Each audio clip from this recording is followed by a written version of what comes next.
गुरुर्ब्रह्मा गुरुर्विष्णुर् गुरुर्देवो महेश्वरः गुरुः साक्षात् परब्रह्म तस्मै श्री गुरवे नमः। मित्रों, आजकल की शिक्षा व्यवस्था स्टूडेंट सेंट्रिक है। आज स्टूडेंट्स खुद अपनी पसंद के अनुसार विषय का चुनाव करते हैं और उसमें अपना कैरियर बनाते हैं। लेकिन वैदिक काल में यह व्यवस्था नहीं।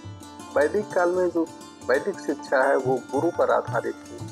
गुरु किसी भी शिष्य को शिक्षा देने से पहले उनका साक्षात्कार करते थे और जब गुरु को लगता था कि उनका शिष्य उस विषय में पारंगत होने लायक है, तभी उस विषय की शिक्षा उस शिष्य को देते थे। मंडूक सूत्र में एक उल्लेख प्राप्त होता है जिससे ये पता चलता है कि विद्यार्थी मौखिक रूप से शिक्षा प्राप्त करते थे और उन लोगों को जो ग्रंथ थे उनको कंठस्थ करा दिया जाता था।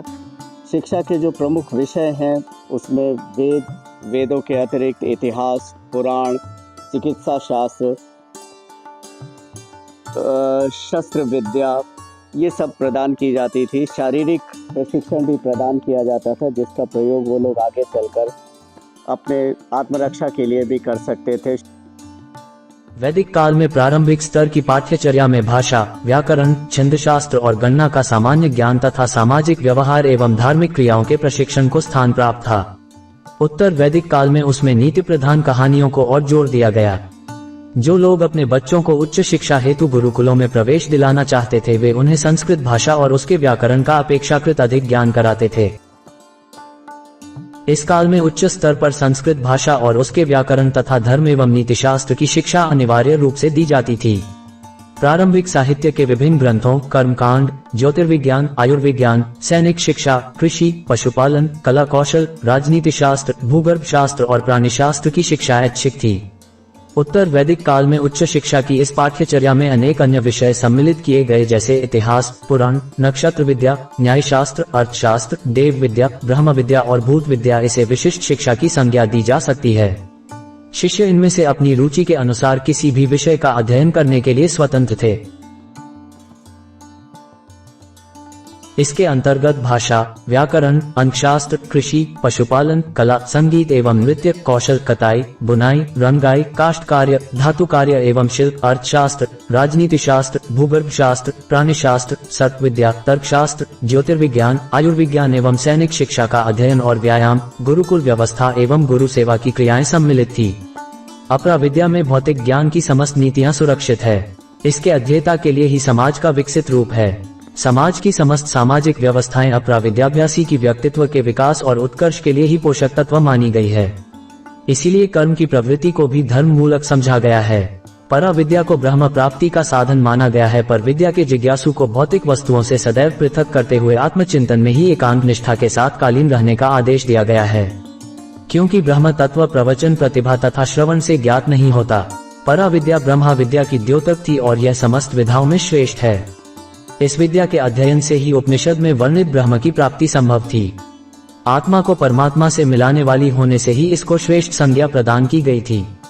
इसके अंतर्गत वैदिक साहित्य, वेद, वेदांग एवं उपनिषद, धर्मशास्त्र और नीतिशास्त्र का अध्ययन और इंद्रिय निग्रह, धर्मानुकूल आचरण, ईश्वर भक्ति, संध्यावंदन और यज्ञादि क्रियाओं का प्रशिक्षण सम्मिलित था।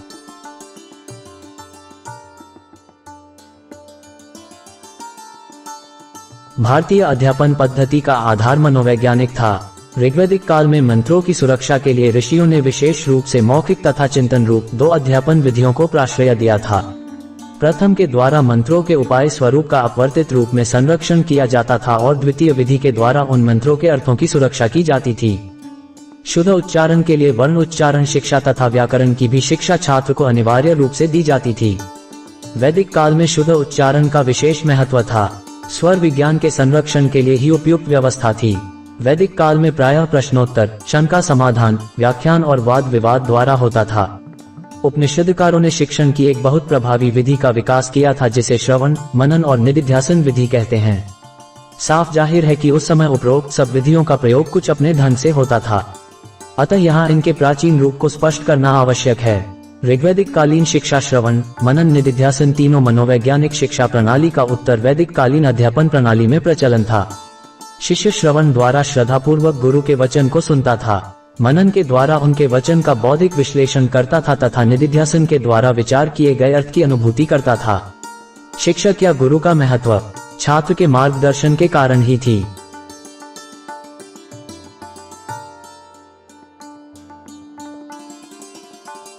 अनुकरण विधि सीखने की स्वाभाविक विधि है। वैदिक काल में प्रारंभिक स्तर पर भाषा और व्यवहार की शिक्षा प्रायः इसी विधि से दी जाती थी। उच्च स्तर पर भी इसका प्रयोग होता था। गुरु शिष्यों के सम्मुख वेद मंत्रों का उच्चारण करते थे, शिष्य उनका अनुकरण करते थे, उन्हें बार बार उच्चारित करते थे और इस प्रकार उन्हें कंठस्थ करते थे।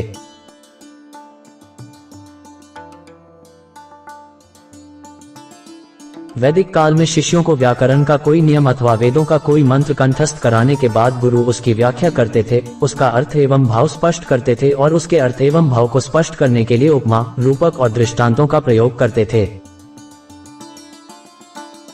उत्तर वैदिक काल में उपनिषदों की शैली के आधार पर प्रश्नोत्तर, वाद विवाद और शास्त्रार्थ विधियों का विकास हुआ। प्रारंभिक वैदिक काल में गुरु उपदेश देते थे, व्याख्यान देते थे और शिष्य शांतिपूर्वक सुनते थे। उत्तर वैदिक काल में शिष्य अपनी शंका प्रस्तुत करते थे और गुरु उनका समाधान करते था। उच्च शिक्षा में उच्च स्तर के शिष्यों और गुरुओं के बीच वाद विवाद भी होता था।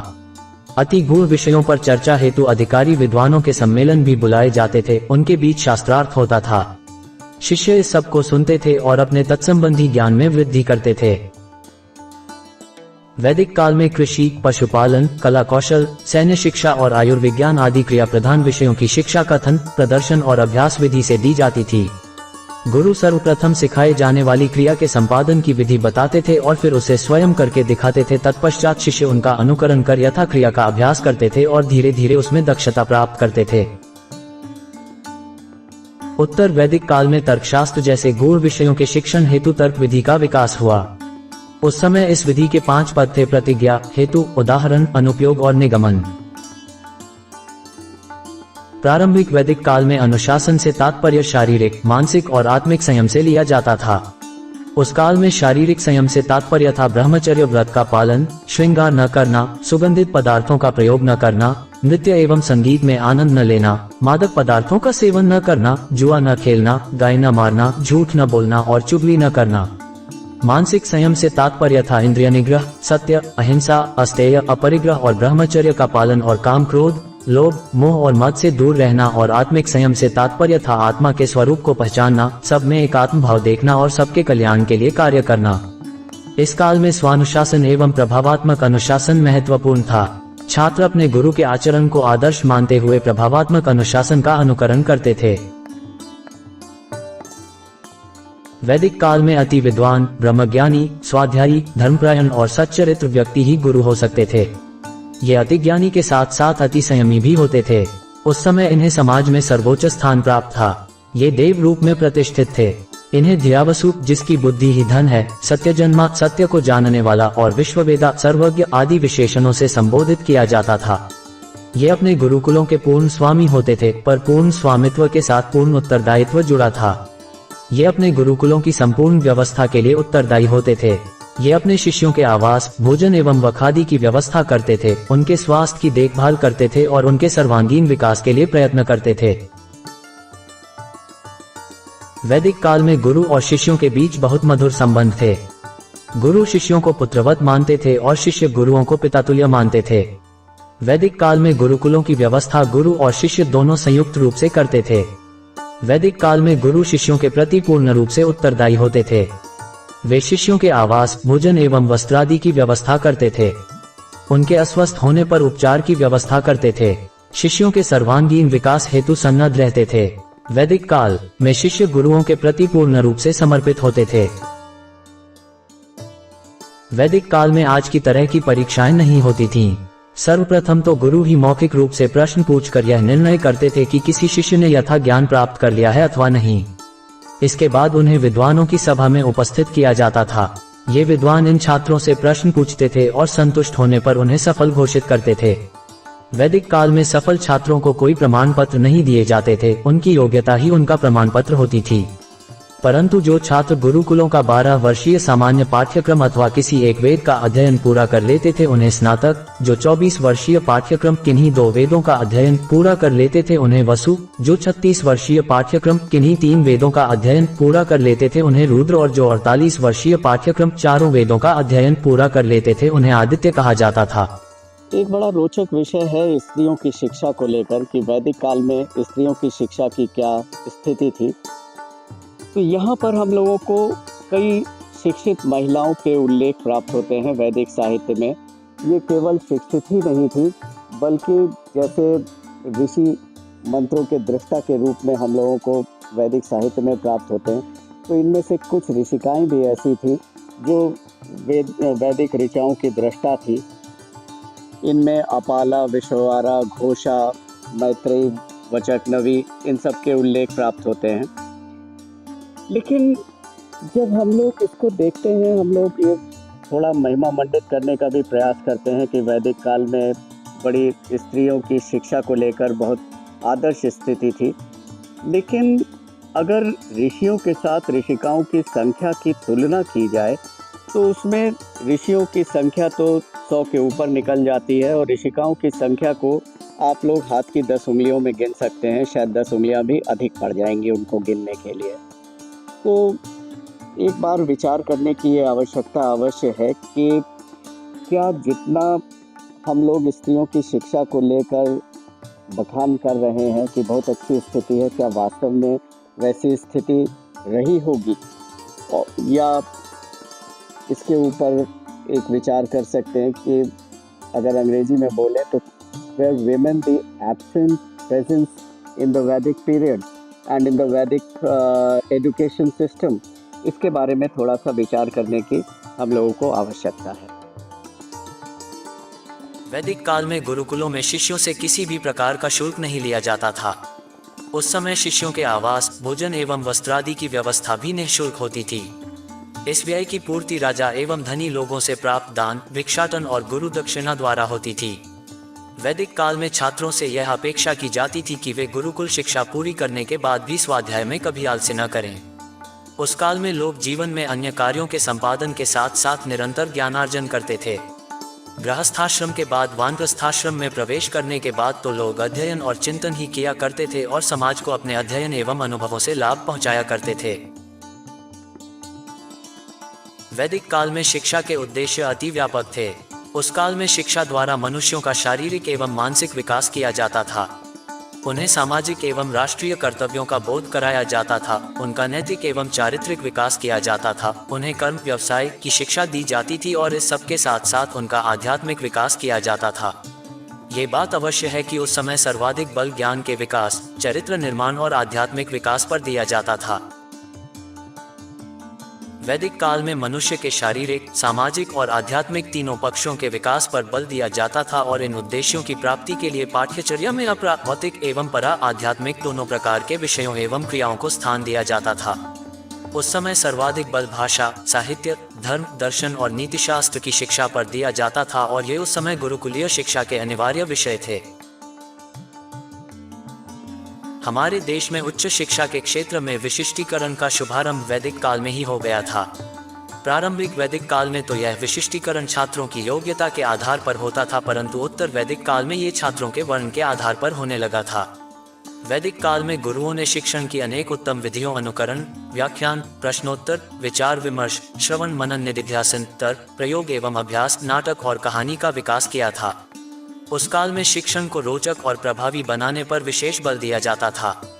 वर्तमान युग में मनोविज्ञान के ज्ञान और विज्ञान के आविष्कारों की सहायता से अनेक अन्य उत्तम शिक्षण विधियों का विकास हुआ है, परंतु वैदिक कालीन उपरोक्त विधियों का महत्व आज भी है और सदैव रहेगा। वैदिक काल में गुरुकुलों के नियम बड़े कठोर होते थे और गुरु एवं शिष्य दोनों ही इनका पालन करते थे। उस काल में गुरु बहुत अनुशासित जीवन जीते थे। उनकी कथनी और करनी समान होती थी। गुरुओं के आदर्श आहार विहार और आचार विचार का शिष्यों पर सीधा प्रभाव पड़ता था और वे भी उचित आहार विहार और उचित आचार विचार का पालन करते थे।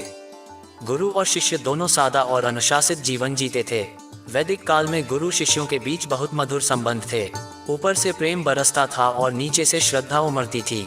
गुरु शिष्यों की पूरी देखभाल करते थे और उनके सर्वांगीण विकास के लिए कठोर परिश्रम करते थे और शिष्य गुरुओं का आदर करते थे, उनके आदेशों का पालन करते थे और उनकी सेवा करते थे। वैदिक काल में गुरुकुल प्रकृति की सुरम्य गोद में स्थित होते थे। यहाँ शुद्ध वायु और शुद्ध जल प्राप्त होता था और वातावरण एकदम शांत होता था।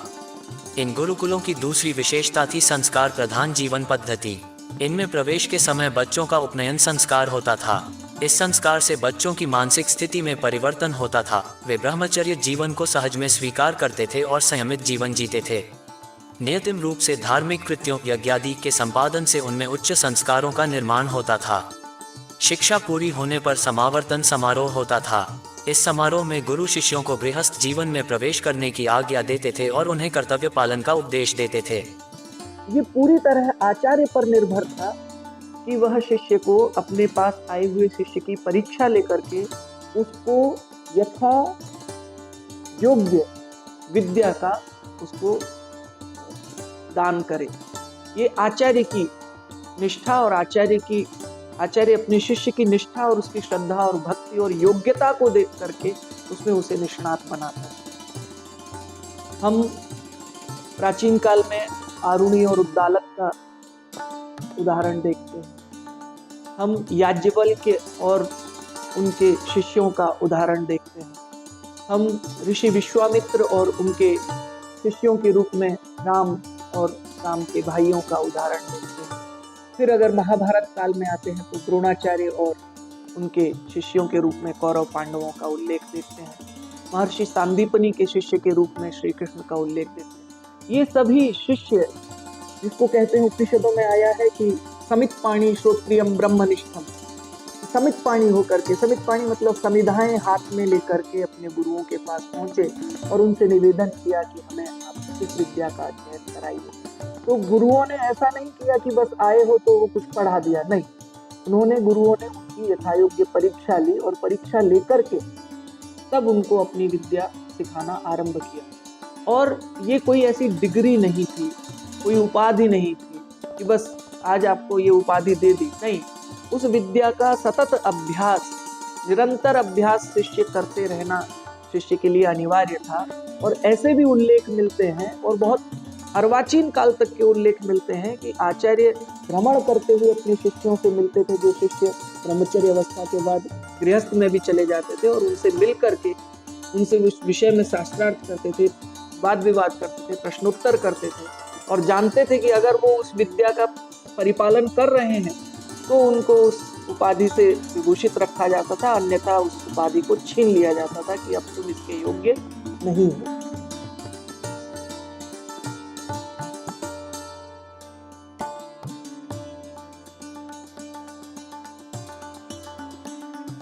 वैदिक काल में शिक्षा की व्यवस्था करना राज्य का उत्तरदायित्व नहीं था। ये व्यक्तिगत नियंत्रण में थी, उस पर गुरुओं का पूर्ण अधिकार था। परिणामतः शिक्षा का कोई सर्वमान्य स्वरूप विकसित नहीं हो सका, जन शिक्षा का संप्रत्यय विकसित नहीं हो सका और स्त्री शिक्षा की समुचित व्यवस्था नहीं हो सकी। आज की परिस्थितियों में किसी भी देश में शिक्षा की व्यवस्था करना राज्य का उत्तरदायित्व माना जाता है। हमारे देश भारत में भी यह व्यवस्था वर्तमान में है। वैदिक काल में गुरुकुलों को आज की भांति राज्य से कोई निश्चित आर्थिक अनुदान नहीं मिलता था। ये राजा, महाराजा और धनी लोगों की कृपा पर निर्भर करते थे। यही कारण है कि उस काल में कुछ गुरुकुलों की स्थिति अति दयनीय थी। उस काल में सभी गुरुकुलों के छात्र समाज में भिक्षा मांगने जाते थे। यह उस समय के गुरुकुलों की आय का एक मुख्य स्रोत था। कुछ विद्वानों का मत है कि भिक्षाटन से दो लाभ होते थे। एक तो गुरुकुलों की व्यवस्था चलती थी और दूसरे छात्रों में विनम्रता आती थी। वैदिक काल में शिक्षा केवल दो स्तरों में विभाजित थी, प्राथमिक एवं उच्च। उच्च शिक्षा की पाठ्यचर्या बाल एवं किशोरों के मनोविज्ञान के अनुकूल नहीं थी। आज की परिस्थितियों के लिए तो वह एकदम अनुपयुक्त है। आज तो मनोवैज्ञानिकों ने इस तथ्य को उजागर किया है कि शिशु, बाल, किशोर और युवाओं के मनोविज्ञान में बहुत अंतर होता है। अतः शिक्षा को शिशु, बाल, किशोर और युवाओं के मनोविज्ञान के आधार पर शिक्षा को प्राथमिक शिक्षा, उच्च प्राथमिक शिक्षा, माध्यमिक शिक्षा और उच्च शिक्षा आदि स्तरों में विभाजित करना चाहिए। उच्च शिक्षा को भी विभिन्न वर्गों कला, वाणिज्य, कृषि, विज्ञान, तकनीकी आदि में विभाजित करना चाहिए। वैदिक काल में सभी गुरुकुलों की पाठ्यचर्या एक समान नहीं थी। भिन्न भिन्न गुरुकुलों की पाठ्यचर्या भिन्न भिन्न थी। उस समय ये धारणा थी कि शिष्यों को जितना अधिक ज्ञान करा दिया जाएगा वे जीवन में उतने ही अधिक सफल होंगे। पर इस ज्ञान के स्वरूप के विषय में गुरु एकमत नहीं थे, जबकि किसी भी स्तर की शिक्षा की पाठ्यचर्या पूर्व निश्चित होनी आवश्यक है।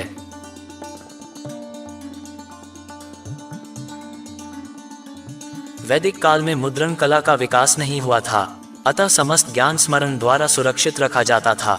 गुरुकुलों में भी शिष्यों को समस्त ज्ञान कंठस्थ करना पड़ता था। उस काल में उसी व्यक्ति को योग्य माना जाता था जिसे धर्म, दर्शन, नीतिशास्त्र और अन्य अनुशासनों एवं क्रियाओं संबंधी श्लोक कंठस्थ होते थे।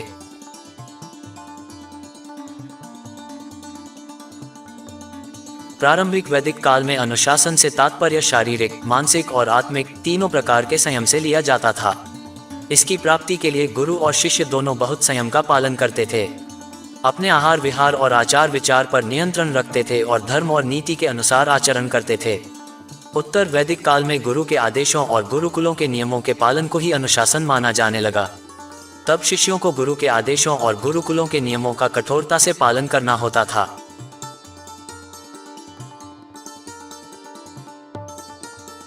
वैदिक काल में शिक्षा धर्म प्रधान थी। उस काल में भाषा, साहित्य, धर्म और नीतिशास्त्र पाठ्यचर्या के अनिवार्य विषय थे और इनकी शिक्षा पर सबसे अधिक बल दिया जाता था। छात्रों की आधे से अधिक शक्ति धर्म ग्रंथों के अध्ययन और धार्मिक क्रियाओं के संपादन में व्यय होती थी। यही कारण है कि ज्ञान के क्षेत्र में सर्वप्रथम पदार्पण करने के बाद भी हमारा देश भौतिक दौड़ में बहुत पीछे रह गया, जबकि आवश्यकता इस बात की है कि मनुष्य के प्राकृतिक, सामाजिक और आध्यात्मिक तीनों पक्षों के विकास पर समान बल दिया जाए। तो गुरुकुलों की जो शिक्षा व्यवस्था थी वो पूरी तरह से समाज पोषित थी। उसमें राजाओं का या राज्य का नियंत्रण या राजाओं का हस्तक्षेप नहीं था। इसके पर्याप्त उदाहरण हमें मिलते हैं। दुष्यंत और शकुंतला का जो प्रेम है, जो अभिज्ञान शाकुंतलम में वर्णित है, और वहाँ की पूरी जो व्यवस्था है जो कालिदास ने वर्णित की है, उससे भी हमें यह अनुमान होता है कि राज्य को जो वहाँ के जो विद्यालय थे या गुरुकुल थे वो कर इत्यादि नहीं देते थे, अपितु अपने तप का छठा भाग, ऐसा विवरण कालिदास दे रहे हैं कि राज्य को तप का छठा हिस्सा तपस्वी लोग, अपने गुरुकुल वाले लोग, आचार्य लोग, ऋषि लोग प्रदान करते थे। और वो कैसा है? वो अक्षय है। जो कर प्रजा से मिलता है राज्य को वो तो नष्ट हो जाता है, लेकिन तप का हिस्सा देना ये विशेष बात है। तो इस तरह के गुरुकुल थे और गुरुकुल पूरी तरह से निःशुल्क हुआ। शिष्य को बस शुश्रूषा के आधार पर, गुरु की शुश्रूषा का मतलब केवल ये नहीं कि हमेशा बस बैठ करके पैर दबाने, नहीं, वो गुरु के साथ में शिष्य निरंतर लगा रहता था। गुरु के जागने से पहले उसे जागना है, गुरु के सोने से पहले नहीं सोना है, गुरु जो भी कार्य कर रहे हैं उसके लिए पहले से उसे व्यवस्था बना के रखनी है। और इन्हीं सब में गुरु के आचरण को तो वो सीख ही रहा है, साथ ही साथ गुरु कुछ प्रश्न और प्रतिप्रश्न के माध्यम से, जिस परंपरा को हमने लखनऊ विश्वविद्यालय में सुना है कि यहाँ एक पंडित आनंद झा जी थे और उनके इस प्रकार के भी शिष्य होते थे। वो यहाँ तो पढ़ाते ही थे, लेकिन इस प्रकार के भी शिष्य होते थे जो उनके सुबह 4 बजे उठने से पहले घर आ जाते थे और उनकी दैनिक क्रिया के साथ साथ वो अपनी क्रियाएं करते जाते थे और उन्हें कुछ कुछ वाक्य बोल करके पढ़ाते रहते। तो ऐसी कुछ शिक्षा गुरुकुलों में भी चला करती थी। तो जहाँ गुरु अपने आचरण से शिष्य को पारंगत बनाता था, तो उसके मानसिक, वाचिक और कर्म, मनसा वाचा कर्मणा हम कोई भी चीज सीखते हैं तो मन, वचन और कर्म में गुरुओं की एकता को देख करके शिष्य की श्रद्धा और ज्यादा बढ़ जाती थी और उनके ऊपर समर्पित होकर के वह विद्या का अर्जन करता था। रामायण और महाभारत जैसे महाकाव्य से शिक्षा के केंद्रों का पता चलता है, जहां उस युग विद्यार्थी महान ऋषियों के सानिध्य में जाकर विभिन्न विषयों की शिक्षा प्राप्त करते थे। प्रयाग में संगम के तट पर महर्षि भारद्वाज का आश्रम था, जिसके चारों ओर सुंदर वृक्ष और पुष्प लगे हुए थे। आश्रम में छात्रों द्वारा वेद पाठ भी हुआ करता था। इसी प्रकार का आश्रम चित्रकूट में वाल्मीकि का था, जो मंदाकिनी नदी के तट पर स्थित था, जहां अध्ययन के लिए छात्र निवास करते थे। वशिष्ठ के आश्रम में भी ज्ञान प्रदान किया जाता था। महर्षि अगस्त का आश्रम दंडकारण्य में था, जहां उनके शिष्य अध्ययन करते थे। मालिनी नदी के तट पर स्थित ब्रह्मर्षि कण्व का आश्रम था। महर्षि व्यास का आश्रम हिमालय पर्वत पर, जहां विद्यार्थियों का अध्ययन काल 12 वर्षों का था। गंगाद्वार हरिद्वार में ब्रह्मर्षि भारद्वाज का आश्रम था, जहां विभिन्न वेदों और शास्त्रों का ज्ञान छात्रों को प्रदान किया जाता था। इसी आश्रम में महाराज द्रुपद और द्रोणाचार्य ने साथ साथ शिक्षा ग्रहण की थी। महेंद्र पर्वत पर परशुराम का आश्रम स्थित था, जहां अनेक विधाओं के अतिरिक्त युद्ध कौशल का भी ज्ञान कराया जाता था। वैदिक काल में प्राथमिक शिक्षा की व्यवस्था परिवारों और उच्च शिक्षा की व्यवस्था गुरुकुलों में होती थी। ये गुरुकुल प्रारंभिक वैदिक काल में तो प्रायः जन कोलाहल से दूर प्रकृति की सुरम्य गोद में स्थापित होते थे, परंतु उत्तर वैदिक काल में बड़े बड़े नगरों और तीर्थ स्थानों पर स्थापित होने लगे थे। उस काल में तीर्थ स्थान धर्म प्रचार के केंद्र होने के साथ साथ उच्च शिक्षा के केंद्रों के रूप में विकसित हुए। बड़े बड़े नगरों तक्षशिला, पाटलिपुत्र, मिथिला, धार, कन्नौज, नासिक, कर्नाटक और कांची उस समय के मुख्य शिक्षा केंद्र थे। पूरी शिक्षा व्यवस्था का केंद्र गुरु ही था। गुरु एक किसी विद्या विशेष का पारंगत, और ऐसा भी नहीं है कि वो केवल कोई भी गुरु ऐसा कहता हो कि हम सारी विद्याओं का। इसीलिए वेदों की शाखाएं इसीलिए हुई। वेद जैसे ऋग्वेद, यजुर्वेद, सामवेद, अथर्ववेद, इन चारों वेदों की अलग अलग, ऋग्वेद की 21 शाखाएं हैं, यजुर्वेद की 101 शाखाएं हैं, सामवेद की 1000 शाखाएं हैं और अथर्ववेद की 9 शाखाएं। इन सभी शाखाओं के अलग अलग आचार्य थे। फिर इन अलग अलग आचार्यों ने अपनी अपनी शाखा के वेद को समझने के लिए अलग अलग प्रातिशाख्य ग्रंथों की रचना की। प्रति शाखा में होने वाले जो परिवर्तन थे, उन परिवर्तनों को बताने के लिए उनका उच्चारण कैसे हो, उनको कैसे बोलना है, उनमें संधियां कैसे होंगी, उनके समास कैसे होंगे, उसमें उदात्त अनुदात्त और जो स्वरित है उस स्वर का आधान कैसे होगा, इस सबको बताने के लिए पूरी आमूल चूल व्यवस्था अलग अलग उसमें निहित थी। तो इस प्रकार से उस शाखा भेद के कारण से उसका विस्तार होता था और हर एक आचार्य अपनी किसी एक विद्या को आगे बढ़ाता था। जैसे हम कुमारिल का नाम सुनते हैं, कुमारिल भट्ट मीमांसा के बहुत बड़े आचार्य, और वो मीमांसा में अपने आप को बहुत उद्भट, उन्होंने अपनी उद्भटता अर्जित की। लेकिन उनके आगे उनके जो शिष्य हैं प्रभाकर, तो प्रभाकर सुन करके इतने आगे निकल गए कि स्वयं गुरु ने एक दिन उन्हें कहा कि तुम तो मेरे भी गुरु, इसलिए उनके मत को ही गुरु मत कहा जाने लगा। तो उन्होंने अपने शिष्यों को मीमांसा में ही पारंगत किया। तो ऐसे ही पाणिनि व्याकरण के थे, तो पाणिनि ने व्याकरण में ही पारंगत किया। पाणिनि के जो अनुज हैं वो पिंगल हैं, वो छंद शास्त्र के प्रणेता माने जाते हैं। उन्होंने छंद शास्त्र को आगे बढ़ाया। तो किसी एक विद्या में, अब इसका तात्पर्य ये नहीं कि वो केवल एक ही विद्या को जानते तो अन्य विद्याओं को भी थे, लेकिन उन्होंने एक विद्या को आगे बढ़ाने का पूरा दायित्व लेकर के अपनी शिष्य परंपरा को आगे बढ़ाया। इसी तरह से भरत है, आचार्य भरत जो नाट्य शास्त्र के प्रणेता हैं। तो आप अगर उसको पढ़ेंगे तो आपको लगेगा कि नाट्य मंच का निर्माण बिना वास्तुशास्त्र की दृष्टि से हो नहीं सकता। जो ज्योतिष नहीं जानेगा तो वो कब उस नाट्य का मंचन किया जाना है उसके विषय में कैसे निर्धारित करेगा। तो एक एक आचार्य अनेक विद्याओं का जानने वाला था, लेकिन संरक्षण और पोषण आगे बढ़ाने का काम वो एक ही विद्या का करता था, ताकि एक पर केंद्रित होकर के उसको उसकी सूक्ष्मता से लेकर के उसकी बृहत्ता, उसकी लघुतम इकाई से लेकर के उसकी अधिकतम इकाई तक पहुंचा जा सके। कि गोल गोल घूम करके थोड़ा सभी विषयों को पढ़ाना और फिर उसमें से कुछ भी ना आना, ऐसी स्थिति ना हो। अपितु कम से कम जिसकी रुचि जिस विशेष में, जिस गुण के कारण से किसी एक विद्या में हो सकती है, तो उसमें आगे बढ़ाने का काम आचार्य करता था। तो ये कहीं ना कहीं हमारी वैदिक शिक्षा व्यवस्था इस रूप में चलती थी।